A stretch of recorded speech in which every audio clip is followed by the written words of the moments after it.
టీ20లో అసలైన సమరం 8 టీంల మధ్య సిసలైన యుద్ధం. హాట్ ఫేవరెట్గా ఉన్న జట్లు ఏవి? దూసుకెళ్లి తలపడేవారు ఎవరు? దాయాదితో దంగల్ ఉంటుందా? ప్రతీకారం తీర్చుకునే ఛాన్స్ వస్తుందా? ఎక్స్పర్ట్ అంచనాలు ఎలా ఉన్నాయి? ఇలాంటి ప్రశ్నలకు స్పెషల్ ఫోకస్లో సమాధానాలు చూద్దాం. టీ20 వరల్డ్ కప్లో ఓ అంకం ముగిసింది, మరో అంకానికి తెరలిచ్చింది. సూపర్ 8 పోరు మొదలైంది. ఈ సూపర్ 8లో అందరి కళ్ళు గ్రూప్ 1 పైనే ఉన్నాయి. ఈ గ్రూప్లో మన టీమిండియా ఉంది. టీ20 2026 వరల్డ్ కప్ సంచలన ఫలితాలతో ఆసక్తికరంగా సాగుతోంది. 20 టీంలతో మొదలైన టోర్నీలో 12 టీంలు నిష్క్రమించాయి. మాజీ ఛాంపియన్ ఆస్ట్రేలియా గ్రూప్ దశలోనే నిష్క్రమించింది. 8 జట్లు సూపర్ 8కు చేరాయి. ఇందులోంచి 4 జట్లు సెమీస్కు చేరతాయి.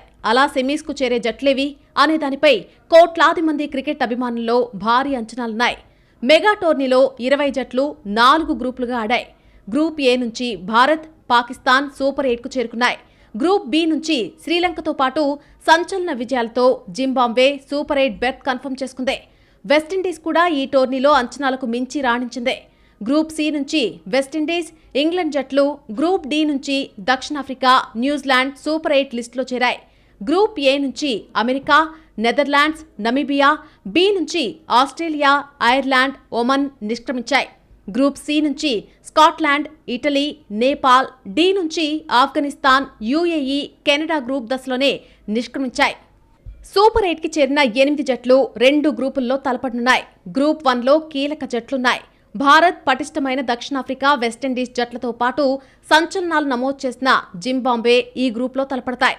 గ్రూప్ 2లో న్యూజిలాండ్, ఇంగ్లాండ్, శ్రీలంక, పాకిస్తాన్ తలపడతాయి. గ్రూప్ 2లో ప్రతి జట్టు లీగ్ దశలో ఒక మ్యాచ్ ఓడాయి. ఇంగ్లాండ్ వెస్టిండీస్ చేతిలో, న్యూజిలాండ్ దక్షిణాఫ్రికా చేతిలో, పాకిస్తాన్ భారత్ చేతిలో, శ్రీలంక పసికూన జింబాబ్వే చేతిలో పరాజయం పాలయ్యాయి. మార్చి 1 వరకు సూపర్ 8 ఫైట్ జరగనుంది. సూపర్ 8లో టీమిండియా ఈ సండే అహ్మదాబాద్లో దక్షిణాఫ్రికాతో తలపడనుంది. ఈ నెల 26న చెన్నై చిదంబరం స్టేడియంలో జింబాబ్వేతో, మార్చి 1న కోల్కతా ఈడెన్ గార్డెన్స్లో వెస్టిండీస్తో తలపడనుంది. సెమీస్లో చోటే లక్ష్యంగా 8 జట్లు అమీతుమీ తేల్చుకున్నాయి. సూపర్ 8లో ప్రతి జట్టు 3 మ్యాచ్లు ఆడనుంది. 2 గ్రూపుల్లోనూ టాప్ 2గా నిలిచిన జట్లు సెమీస్ బెర్త్ కన్ఫర్మ్ చేసుకుంటాయి. పాయింట్లు సమానంగా ఉంటే మెరుగైన రన్ రేట్ను పరిగణలోకి తీసుకుంటారు. సూపర్ 8లో టీమిండియాకు విజయాలు ఈజీగా వరిస్తాయా అంటే అంత ఈజీ కాదనే పరిస్థితే కనిపిస్తోంది. మెగా టోర్నీలో ఒక్క మ్యాచ్ కూడా ఓడకుండా సూపర్ 8కు వచ్చిన జట్లన్నీ గ్రూప్ 1లోనే ఉన్నాయి. దీంతో ఏ జట్టును తక్కువగా అంచనా వేయడానికి వీల్లేదు. గ్రూప్ 1కి చేరిన వెస్టిండీస్, జింబాబ్వే అంచనాలకు మించి ఈ టోర్నీలో రాణిస్తున్నాయి. జింబాబ్వే టీంను చూస్తే దిగ్గజ జట్టు ఆస్ట్రేలియాతో పాటు ఆతిథ్య జట్టు శ్రీలంకను మట్టి కరిపించింది. తడబాటు లేకుండా ఆడుతున్న జింబాబ్వే జట్టును తక్కువ అంచనా వేయకూడదని క్రికెట్ ఎక్స్పర్ట్స్ చెబుతున్నారు. ఈసారి సూపర్ 8కి చేరిన జట్లను పరిశీలిస్తే గ్రూప్ 1లో అన్ని టాపర్స్ టీమ్స్ ఉన్నాయి. లీగ్ దశను అజేయంగా ముగించిన 4 జట్లు India, South Africa, West Indies, Zimbabwe knockout పోర్లో తలపడనున్నాయి. మరోవైపు గ్రూప్ 2లో కూడా అన్ని పటిష్ట జట్లే ఉన్నాయి. న్యూజిలాండ్, ఇంగ్లాండ్, శ్రీలంక, పాకిస్తాన్ జట్ల మధ్య హోరాహోరీగా సాగడం ఖాయం. అయితే అందరి చూపు గ్రూప్ 1 మీదే ఉంది. కలల కప్ వేటలో దక్షిణాఫ్రికా ఉంటే జింబాబ్వే కూడా అదృష్టాన్ని పరీక్షించుకునేందుకు సై అంటోంది. 2007లో జరిగిన తొలి టీ20 వరల్డ్ కప్లో చిరకాల ప్రత్యర్థి పాకిస్తాన్పై ఫైనల్ను గెలిచి తొలిసారిగా కప్ను ముద్దాడింది ధోనీ సేన. సుదీర్ఘ విరామం తర్వాత 2024లో జరిగిన 9వ టీ20 వరల్డ్ కప్లో సౌత్ ఆఫ్రికాను చిత్తు చేసి మరోసారి కప్ కైవసం చేసుకుంది టీమిండియా. ఆ తర్వాత జరుగుతున్న వరల్డ్ కప్ టోర్నీ ఇదే. డిఫెండింగ్ ఛాంపియన్ హోదాలో ఆడుతున్న టీమిండియా మూడోసారి కప్ను సొంతం చేసుకోవాలన్న లక్ష్యంతో ముందుకు వెళ్తోంది. భారత్, దక్షిణాఫ్రికా, వెస్టిండీస్, జింబాబ్వే ఈ చతుష్టయంలో సెమీస్ గడప తొక్కే 2 జట్లు ఏవి అనేదే ఇప్పుడు ఉత్కంఠ రేకెత్తిస్తోంది. సూపర్ 8లో ఇండియాకు కఠిన సవాళ్లే ఎదుర్కానున్నాయి. ప్రత్యర్థి జట్లను తేలిగ్గా తీసుకునే పరిస్థితులు లేవు. ప్రతి జట్టు అంచనాలకు మించి రాణిస్తోంది. భారత్ బలాబలాలేంటి, ఇతర జట్ల బలాబలాలేంటో ఇప్పుడు చూద్దాం. గ్రూప్ 1లో భారత జట్టు ఇవాళ దక్షిణాఫ్రికాతో తలపడనుంది. సఫారీలతో మ్యాచ్ అంటే అంత ఆషామాషిగా ఉండదు. అయితే 2024 టోర్నీ ఫైనల్ మ్యాచ్ రిపీట్ కానుందనే అంచనాలున్నాయి. 2024 జూన్ 24న జరిగిన ఫైనల్లో సౌత్ ఆఫ్రికాపై టీమిండియా ఏకంగా 7 వికెట్ల తేడాతో విజయం సాధించింది. నాడు భారత్ తొలుత బ్యాటింగ్ చేసి 7 వికెట్ల నష్టానికి 176 పరుగులు చేస్తే చేజింగ్లో సౌత్ ఆఫ్రికా గట్టి పోటీనిచ్చింది. వికెట్లు కోల్పోవడంతో నిర్ణీత 20 ఓవర్లలో 169 పరుగులు మాత్రమే చేసింది. సూపర్ 8లో డిఫెండింగ్ ఛాంపియన్ గా బరిలోకి దిగుతున్న భారత్ పై ఒత్తిడి ఎక్కువగా ఉంటుందని ఆసక్తికర వ్యాఖ్యలు చేశాడు సౌత్ ఆఫ్రికా కోచ్ గక్రీ కన్రాడ్. ఇరు జట్ల మీద ఒత్తిడి ఉంటుందని, అయితే ఈ ఒత్తిడిలో భారత్ బలహీనపడనుందని వాదన తెరపైకి తీసుకొచ్చాడు షక్రీ కన్రాడ్. టీ20 వరల్డ్ కప్ లో ఇంతవరకు opener Ishan Kishan match winner గా అవతరించాడు. నమీబియాపై 61 పరుగులు చేస్తే దాయాది జట్టు పాకిస్తాన్పై 77 పరుగులు చేసి మ్యాచ్ విజయంలో కీలక పాత్ర పోషించాడు. మిడిల్ ఆర్డర్లో కెప్టెన్ సూర్యకుమార్ యాదవ్ అమెరికాపై 84 పరుగులు చేశాడు. శివన్ దుబే నెదర్లాండ్స్పై 66 రన్స్ చేస్తే అదే నమీబియాపై ఆల్రౌండర్ హార్దిక్ పాండ్యా 52 పరుగులు తీశాడు.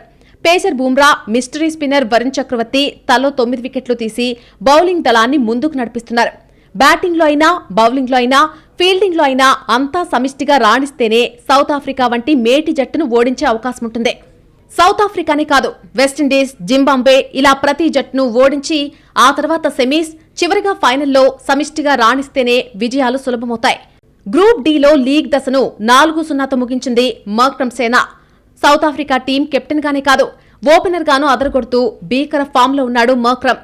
Rickelton, de Kock, Dewald Brevis, Stubbs, మిల్లర్తో ప్రొటీస్ జట్టు బ్యాటింగ్ లైనప్ చాలా బలంగా ఉంది.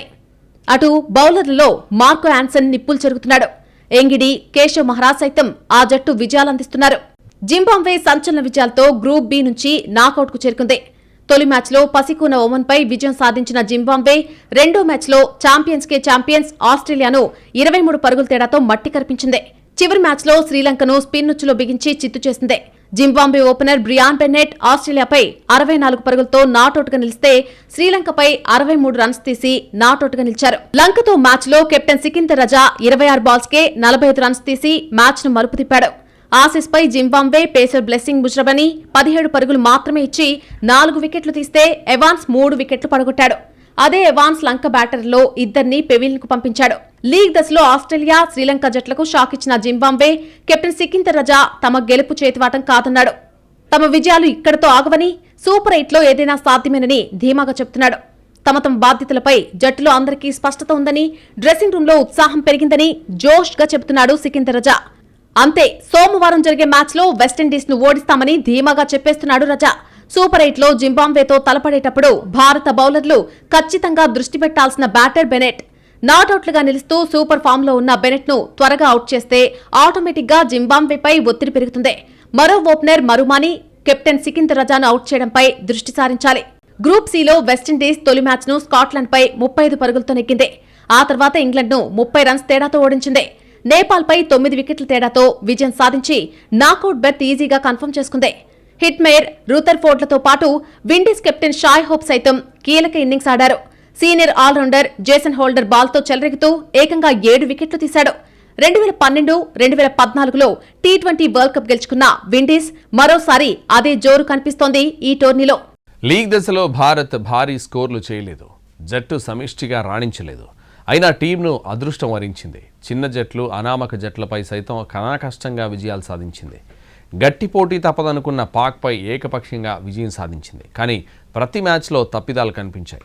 వాటి నుంచి గుణపాఠం నేర్చుకోకపోతే భారీ మూల్యం చెల్లించుకోక తప్పదు. లీగ్ దశలో నమీబియా, పాకిస్తాన్పై అలవోకగా విజయాలు సాధించింది సూర్యకుమార్ సేన. కానీ పసికూనలైన అమెరికా, నెదర్లాండ్స్ నుంచి గట్టి సవాల్ను ఎదుర్కొన్నాయి. అమెరికాను అతి కష్టం మీద 29 పరుగుల తేడాతో ఓడించిన భారత్ నెదర్లాండ్స్పై కేవలం 17 పరుగుల తేడాతో గట్టెక్కింది. వాస్తవానికి ఆ రెండు జట్లపై ఏకపక్ష విజయాలు ఖాయమని ఫ్యాన్స్ భావించారు. కానీ విజయం కోసం చాలా చెమటొచ్చింది సూర్యసేన. వీరవిహారం చేస్తాడనుకున్న ఓపెనర్ అభిషేక్ శర్మ ఆడిన 3 మ్యాచ్ల్లోనూ డకౌట్ అయ్యాడు. మరో లెఫ్ట్ హ్యాండర్ ఇషాన్ కిషన్ అదరగొడుతుంటే మరో ఎడమ చేతి వాటం బ్యాటర్ వన్ డౌన్లో క్రీజులకు వస్తున్న తిలక్ వర్మ సైతం క్రీజులో కుదుర్కునేందుకు చాలా సమయం తీసుకుంటున్నాడు. పెద్దగా భారీ స్కోర్లు కూడా చేయలేకపోయాడు తిలక్ వర్మ. పొట్టి ప్రపంచకప్లో భారీ స్కోర్లు సాధించలేకపోవడానికి కారణమేంటనే దానిపై ఓ విశ్లేషణ చేశాడు team India bowling coach Morne Morkel. Mumbai, Ahmedabad పిచ్లు పేలవంగా ఉన్నాయని విమర్శలు వస్తుండటంతో క్యూరేటర్లకు మద్దతుగా నిలిచాడు మోర్నీ మోర్కెల్. సీజన్ చివరిలో అధిక స్కోరింగ్ పిచ్లను తయారు చేయడంలో సవాళ్లు ఎదురవుతాయన్నాడు. ఈ టోర్నీలో బ్యాటింగ్, బౌలింగ్లో చక్కగా రాణించామన్న మోర్నీ మొదటి మ్యాచ్ను మినహాయించి మిగతా పిచ్లు 200+ పరుగులు వచ్చేవి కావనిపిస్తోందని చెప్పుకొచ్చాడు. బహుశా అవి 170 రన్స్ పిచ్లు కావచ్చని అభిప్రాయపడ్డాడు. అందుకే ఎక్కువ పరుగులు సాధించడం కాస్త కష్టమైందన్నాడు. ప్రతి మ్యాచ్ నుంచి టీమిండియా ఎంతో కొంత నేర్చుకుందని, క్రికెట్లో ఉండే గొప్పదనం అదేనన్నాడు మోర్నీ మోర్కెల్. ఓవరాల్గా చూస్తే సూపర్ 8లో సూర్యసేనకు కఠిన సవాళ్లు ఎదుర్కోవడం ఖాయంగా కనిపిస్తోంది.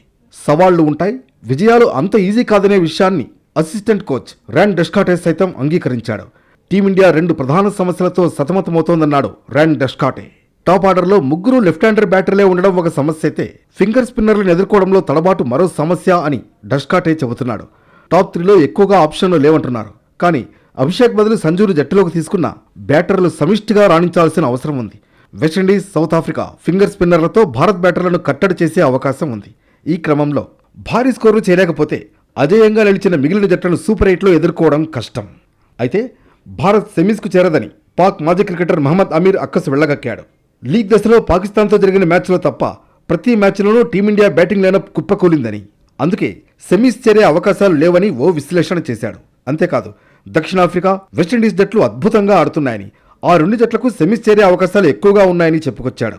మరోవైపు మహమ్మద్ ఆమీర్ వాదనను తోసిపుచ్చారు పాక్ సీనియర్ క్రికెటర్లు రషీద్ లతీఫ్, అహ్మద్ షెహజాద్. భారత్, సౌత్ ఆఫ్రికా సెమీస్కు చేరుకుంటాయని, సూపర్ 8లో భారత్ ఆడే మ్యాచ్లు చూస్తామని తెలిపారు.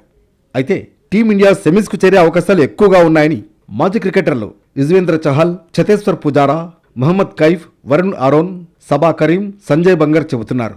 గ్రూప్ 1లో భారత్తో పాటు సౌత్ ఆఫ్రికా చేరుతుందని అంచనా వేస్తున్నారు. టీమిండియా ప్లేయర్లలో కొందరిని గాయాలు వేధిస్తూ ఉండడం కూడా కలవరపెడుతోంది. స్టార్ పేసర్ మహమ్మద్ సిరాజ్ గాయపడ్డాడు. ప్రాక్టీస్ సెషన్లో హార్దిక్ పాండ్యా బాదిన బంతి సిరాజ్ ఎడమ మోకాలికి బలంగా తగలడంతో గాయపడ్డాడు. నొప్పితో విలవిలలాడిన సిరాజ్ ప్రాక్టీస్ మధ్యలోనే కుంటుతూ వెనుదిరిగాడు. జ్వరంతో తొలి మ్యాచ్కు బుమ్రా దూరమైతే అమెరికాతో సిరాజ్ ఆడాడు. ఆ మ్యాచ్లో 3 వికెట్లు తీసి సత్తా చాటాడు. ఆ తర్వాత బుమ్రా అందుబాటులోకి రావడంతో సిరాజ్ బెంచ్కే పరిమితమయ్యాడు. టీ20 వరల్డ్ కప్ టోర్నీలో భారత్ ఫీల్డింగ్ చాలా వర్స్ట్గా ఉంది. పదే పదే క్యాచ్లు జారవిడిచారు ఫీల్డర్లు. అయినా సరే లక్కీగా మ్యాచ్లు గెలిచి ఇంతవరకు వచ్చింది. కానీ ఇకపై క్యాచ్లు వదిలితే సెమీస్ అవకాశాలు మృగ్యమైపోతాయని హెచ్చరిస్తున్నారు మాజీలు. బ్యాటింగ్, బౌలింగ్లో రాణిస్తే మాత్రమే చాలదు, అద్భుతమైన ఫీల్డింగ్ కూడా ముఖ్యం. అవతల జట్టు పరుగులను ఫీల్డర్లు కట్టడి చేయాలి. మెరుపు వేగంతో క్యాచ్లు పట్టాలి. అప్పుడే జట్టు విజయావకాశాలు మెరుగవుతాయి. క్షణాల్లో మ్యాచ్ గమనం మారిపోయే టీ20 మ్యాచ్లలో ప్రతి క్యాచ్ అమూల్యమైనదే. మెరుపు వేగంతో రనౌట్ చేసినా మ్యాచ్ మలుపు తిరుగుతుంది. ఓడిపోతుందనుకున్న మ్యాచ్ గెలవచ్చు. కానీ మన టీమిండియా ఫీల్డింగ్లో పదే పదే ఘోర తప్పిదాలు చేస్తోంది. ఆస్ట్రేలియాతో జరిగిన పోరులో శ్రీలంక ఫీల్డర్ నిశాంక పట్టిన catch highlight. Maxwell reverse sweep shot కొడితే బ్యాక్వర్డ్ పాయింట్లో ఉన్న నిశాంక సూపర్ మ్యాన్లా ఎగిరి క్యాచ్ను ఒంటి చేత్తో ఒడిసి పట్టేశాడు. గాల్లోనే గింగరాలు తిరుగుతూ క్యాచ్ పుచ్చుకున్నాక కిందకు దిగిన తీరు అద్భుతం. జింబాబ్వే ఫీల్డర్ టోనీ మున్యాంగా కూడా ఓ క్యాచ్ను సూపర్గా పట్టేశాడు. డ్వార్షీస్ మిడ్ వికెట్లో షాట్ ఆడగా చాలా దూరం నుంచి పరిగెత్తుకొచ్చిన మున్యాంగా కళ్ళు చెదిరేలా డైవ్ చేస్తూ క్యాచ్ అందుకున్నాడు. వెస్టిండీస్ బ్యాటర్ హెట్మేర్ను అవుట్ చేయడానికి ఇటలీ ఫీల్డర్ స్మట్స్ స్లిప్లో అందుకున్న ఓ షార్ప్ క్యాచ్ను చూసి ఫ్యాన్స్ ఫిదా అయిపోయారు. న్యూజిలాండ్పై దక్షిణాఫ్రికా స్టార్ రికల్టన్ పట్టిన క్యాచ్ సైతం ఇదే కోవలోకి వస్తుంది. ఇలాంటి క్యాచ్ల విషయానికి వస్తే భారత్ తడబడుతోంది. 7 క్యాచ్లు వదిలేయడమే ఇందుకు నిదర్శనం. సూపర్ 8లో ఇలాంటి ఉదాసీనత కనబరిస్తే భారీ మూల్యం చెల్లించుకోక తప్పదు. కీలక సమయాల్లో క్యాచ్లు వదిలేసి ప్రపంచ కప్నే కోల్పోయిన జట్లు ఉన్నాయి. 1999 వన్డే ప్రపంచ కప్లో ఆస్ట్రేలియా బ్యాటర్ స్టీవ్ వా ఇచ్చిన క్యాచ్ను వదిలేయడంతో దక్షిణాఫ్రికా భారీ మూల్యం చెల్లించుకుంది. ఈ టోర్నీలో మెరుగైన ఫీల్డింగ్తో జింబాబ్వే, శ్రీలంక, న్యూజిలాండ్ విజయాలు సాధించాయి. అహ్మదాబాద్లో నెదర్లాండ్స్తో జరిగిన మ్యాచ్లో భారత్ ఫీల్డర్లు ఏకంగా 5 క్యాచ్లు వదిలేశారు. అక్షర్ పటేల్, అభిషేక్ శర్మ, వాషింగ్టన్ సుందర్, కెప్టెన్ సూర్యకుమార్ యాదవ్, తిలక్ వర్మ సులభమైన క్యాచ్లను వదిలేశారు. పాకిస్తాన్తో జరిగిన మ్యాచ్లో హార్దిక్ పాండ్యా బౌలింగ్లో కుల్దీప్ యాదవ్ ఆఖరి క్యాచ్ను వదిలేశాడు. కుల్దీప్ చేతిలో పడిన బంతి బౌండరీ అవతల పడి చేతులారా పాక్ 6 ఇచ్చినట్లయింది. దీంతో మ్యాచ్ అయిన వెంటనే హార్దిక్ కుల్దీప్పై నిప్పులు చెరిగాడు. కెప్టెన్ సూర్యకుమార్ యాదవ్ కూడా కుల్దీప్పై సీరియస్ అయ్యాడు. భారత్ ఫీల్డర్లు క్యాచ్లు జారవేడవడంపై మాజీ క్రికెటర్ వరుణ్ ఆరోన్ తీవ్ర స్థాయిలో స్పందించాడు. ఈ వరల్డ్ కప్లోనే కాదు, ఏడాది కాలంలో చెత్త క్యాచింగ్ జట్టు భారతేనని విమర్శించాడు. ప్రతి మ్యాచ్లో కనీసం 2 క్యాచ్లను వదిలేస్తోందని ఆరోపించాడు. ఈ టోర్నీలో మన క్రికెటర్ల నుంచి అత్యుత్తమ ఆట ఇంకా బయటకు రాలేదన్న మాజీ కోచ్ సంజయ్ బంగర్ గత 4 మ్యాచ్ల్లోనూ జట్టులోని ప్రతి ఒక్కరికి ఆడే అవకాశం దక్కడం శుభపరిణామంగా భావించాలన్నాడు. ఒకే ఒక్క విభాగం మెరుగు కావాల్సిన అవసరం ఉందన్నాడు. అదే ఫీల్డింగ్. పాకిస్తాన్, నెదర్లాండ్స్తో జరిగిన మ్యాచ్ల్లో క్యాచ్లను వదిలేయడంపై బంగర్ తీవ్ర అసంతృప్తి వ్యక్తం చేశాడు. నిలకడగా రాణిస్తున్న ఇషాన్ కిషన్, సూర్యకుమార్ యాదవ్, బుమ్రా సూపర్ 8లోనూ రాణిస్తే భారత్కు తిరిగి ఉండదనేది బంగర్ విశ్లేషణ. ఐసీసీ టీ20 2026 కప్ ఆరంభానికి ముందు యావత్ ప్రపంచం ఒకే ఒక క్రికెటర్ గురించి ప్రధానంగా చర్చించుకుంది. అతనెవరో కాదు, మన టీమిండియా ఓపెనర్ అభిషేక్ శర్మ. ధనాధన ఇన్నింగ్స్తో హాఫ్ సెంచరీలు చేస్తాడనుకున్నారు. కానీ అవన్నీ భ్రమలే అని తేల్చేశాడు అభిషేక్. దీంతో అభిషేక్కు ఊస్టింగ్ ఇచ్చి సూపర్ 8కు సంజు శాంసన్కు ఛాన్స్ ఇచ్చే అవకాశం ఉంది. అభిషేక్ శర్మ ఒకప్పుడు అరివీర భయంకర బ్యాటర్. ఇప్పటికీ టీ20 బ్యాటింగ్ ర్యాంకింగ్స్లో నెంబర్ 1 అభిషేక్ శర్మనే. అలాంటి బ్యాటర్ ఈ టోర్నీలో సత్తా చూపలేకపోయాడు. ఒక్క మాటలో చెప్పాలంటే చాలా చెత్తగా ఆడాడు. 1 కాదు 2 కాదు 3 వరుసగా 3 మ్యాచ్ల్లో పరుగుల ఖాతా తెరవలేదు చిచ్చర పిడుగు అభిషేక్ శర్మ. అమెరికా, నెదర్లాండ్స్ వంటి పసికోణాలపైన ప్రతాపం చూపలేకపోయాడు ఈ యువ ఓపెనర్. చివరిగా ఆడిన 7 టీ20ల్లో 5 సార్లు డకౌట్ అయ్యాడంటే ఎంత పేలాతి పేలవ ఫామ్లో ఉన్నాడో అర్థం చేసుకోవచ్చు. అభిషేక్ శర్మ జట్టులో ఉన్నాడంటే చాలు, విజయం గ్యారంటీ అనే స్థాయి నుంచి అభిషేక్ లేకపోతేనే జట్టుకు విజయం ఖాయమనే స్థాయికి దిగజారిపోయాడు ఈ ఓపెనర్. అభిషేక్ ఇన్నింగ్స్ ఆరంభించాడంటే బాల్ బౌండరీ వైపు పరుగులెడుతుంది, భారీ సిక్స్లతో స్టాండ్స్లో పడుతుంది అనేది పాత మాటగా వినిపించింది ఈ టోర్నీలోనే. ఆసియా కప్లో చండ ప్రచండంగా చెలరేగి విశ్వరూపం చూపించిన అభిషేక్ శర్మ ఎక్కడా? ఇలా వచ్చి సింగిల్ కూడా తీయకుండా 0 పరుగులకే పెవిలియన్ బాట పడుతున్న అభిషేక్ ఎక్కడా? ఏరికోరి మరీ టీ20 వరల్డ్ కప్కు అభిషేక్ శర్మను తెస్తే సెలెక్టర్ల నమ్మకాన్ని వమ్ము చేశాడు. కోట్లాది మంది ఆశల్ని అడియాసలు చేశాడు. ఈ టోర్నీ ఆరంభానికి ముందు భారత్ తరఫున అభిషేక్ కీలకం అవుతాడని ఓ రేంజ్లో అంచనాలున్నాయి. అభిషేక్ దూకుడికి ఎలా కళ్ళెం వేయాలా అని గ్రూప్ దశలో భారత్తో తలపడ్డ జట్లలోని పేసర్లు, స్పిన్నర్లు, ఆల్రౌండర్లు అదే పనిగా వ్యూహరచన చేశారు. అనారోగ్యం వల్ల నమీబియాతో మ్యాచ్ ఆడలేదు. కానీ అమెరికా, నెదర్లాండ్స్, పాక్ బౌలర్లకు అసలేమాత్రం పని చెప్పకుండా వికెట్లు సమర్పించుకున్నాడు అభిషేక్ శర్మ. అడ్డదిడ్డంగా బ్యాట్ ఊపడం, అనవసరమైన బంతుల్ని ఆడడంతో ఇట్టే అవుట్ అయ్యాడు. మితిమీరిన ఆత్మవిశ్వాసం ఒక్కసారి మొదటికే మోసం చేస్తుంది. అభిషేక్ వైఖరి చూస్తే అలానే అనిపిస్తోంది. ఏ బౌలర్నైనా తుత్తునియలు చేస్తాననే ఆత్మవిశ్వాసమో, నా బ్యాటింగ్కు తిరిగే లేదు అనుకునే అహంకారమో, మనం బాల్ను బ్యాట్తో బాధితే అది కాస్త 4 లేదా 6 గ్యారంటీ అనుకునే మనస్తత్వమో కానీ ఓవరాల్గా క్రీజులో కుదురుకోకుండానే తెడ్డు జుడిపించేవాడు. 1-2 డాట్ బాల్స్ పడితే చాలు అసహనంతో రగిలిపోయేవాడు. చివరకు బ్యాట్ అడ్డదిడ్డంగా ఊపి అవుట్ అవ్వడం కామన్ అయింది. ఇంటర్నేషనల్ టీ20 కెరీర్లో ఈ టోర్నీకి ముందు 37 ఇన్నింగ్స్ ఆడిన అభిషేక్ 1297 పరుగులు చేశాడు. Highest score 135. 2 సెంచరీలు, 8 హాఫ్ సెంచరీలు అతని ఖాతాలో ఉన్నాయి. 4లు 123, 6లు ఏకంగా 88 బాదేశాడు. స్ట్రైక్ రేట్ 190కి పైగా ఉంది. అలాంటి బ్యాటర్ ఈ టోర్నీ నుంచి నిష్క్రమించేసరికి ఇన్నింగ్స్లు మాత్రమే పెరిగాయి. స్కోర్, సెంచరీలు, హాఫ్ సెంచరీలు, 4లు, 6లలో ఒక్కటంటే ఒక్కటి పెరగలేదు. బాల్ను చూసి ఆడాలి, క్రీజులో ఎక్కడ పడుతుందో అంచనా వేసి కొట్టాలి అని సీనియర్లు సూచించినా అభిషేక్ తలకెక్కించుకోలేదు. ఫుట్వర్క్ మెరుగుపరుచుకోవట్లేదు. ముందు 4లు, 6లు కొట్టాలన్న ఆలోచన మానే ఒత్తిడి నుంచి బయటపడేందుకు సింగిల్స్ తీయాలని వెటరన్ క్రికెటర్ సునీల్ గవాస్కర్ సూచించాడు. తొందరపడకుండా తెలివిగా షాట్లు ఆడాలని, ట్యాగ్లను మర్చిపోయి స్వేచ్ఛగా ఆడినప్పుడే అనుకున్న ఫలితం వస్తుందని గవాస్కర్ సూచించాడు. కానీ మనోడు పట్టించుకున్న పాపాన పోలేదు. కెరీర్లో తొలిసారి వరల్డ్ కప్ టోర్నీ ఆడుతున్న ఈ బ్యాటర్ 3 మ్యాచ్లలో ఆడింది కేవలం 8 బాల్స్. ఆ 8 బంతులు ఎదుర్కోలేక 3 సార్లు డకౌట్ అయ్యాడు. అమెరికాతో జరిగిన మ్యాచ్లో గోల్డెన్ డక్గా వెనుదిరిగిన అభిషేక్ నెదర్లాండ్స్తో జరిగిన మ్యాచ్లో స్పిన్నర్ ఆర్యన్ బౌలింగ్లో క్లీన్ బౌల్డ్ అయ్యాడు. దీంతో అభిషేక్పై ఫ్యాన్స్ మండిపడుతున్నారు, నెటిజన్లు ట్రోలింగ్ చేస్తున్నారు. విమర్శలు ఎక్కువయ్యేసరికి అభిషేక్ బదులు సంజు శాంసన్కు ఛాన్స్ ఇచ్చే అవకాశం ఉంది బీసీసీఐ. సండే సౌత్ ఆఫ్రికాతో జరిగే మ్యాచ్లో సంజు ఆడతాడని భావిస్తున్నారు. అహ్మదాబాద్లో మోడీ పిచ్ స్పిన్కు అనుకూలం. స్పిన్నర్లపై అటాక్ చేసే సంజును ప్లేయింగ్ 11లోకి తీసుకునే అవకాశాలే ఎక్కువగా ఉన్నాయి. ఇప్పటికే శాంసన్ ఓ రేంజ్లో ప్రాక్టీస్ చేశాడు. వచ్చిన అవకాశాలను సద్వినియోగం చేసుకోలేకపోతున్న సంజు ఈసారి తానేంటో నిరూపించుకోవాలనుకుంటున్నాడు. ఇంటర్నేషనల్ టీ20లో సంజు శాంసన్ స్ట్రైక్ రేట్ 148.84గా ఉంది. 58 మ్యాచ్లు ఆడాడు. 50 ఇన్నింగ్స్లో 1100 పరుగులు తీశాడు. హైయెస్ట్ స్కోర్ 111, 3 సెంచరీలు, 3 హాఫ్ సెంచరీలు చేశాడు.